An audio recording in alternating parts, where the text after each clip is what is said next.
Wow, Dan, this is a great description of my experience as a child. My siblings and I can easily identify with this ladder diagram.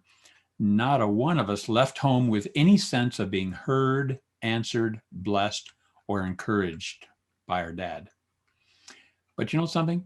But God. God has a way of rescuing our thinking. 20 generations after Adam, Abraham was born in the community of Ur, which was world famous for its moon god and child sacrifice. God's strategy to correct this wrong thinking began with calling Abraham away from Ur to a new land he would show him. This is symbolic of leaving that whole system of thought and false assumptions and journeying to a new one, a true way of thinking.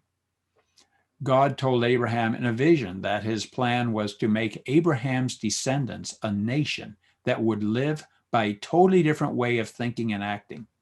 They would become a bright and shining model of truth for the rest of the world to see. Jesus then took Abraham through a series of experiences to teach him that new way of thinking. One dramatic moment of teaching was when he asked Abraham to do the same thing the gods of Ur demanded: sacrifice his son Isaac. Abraham proceeded to do just that, but at the last minute, God called from heaven and stopped him. But God.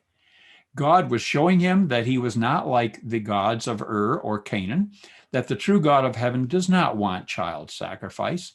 If God wanted a sacrifice, he would provide it himself rather than demand it of us. It was a stunning new thought to Abraham, and he named that place Jehovah Jireh, Hebrew for the Lord will provide. What a dramatic change of thinking.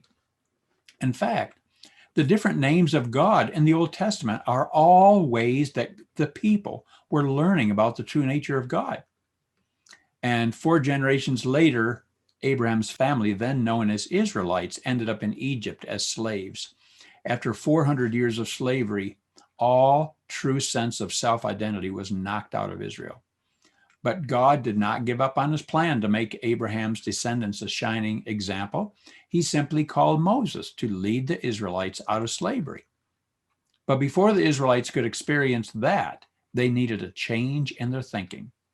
Their first lesson was on Mount Sinai, where God said, okay, time for a little orientation. Let me start by giving you the top 10 rules of this new thinking. To summarize, it was all about relationships.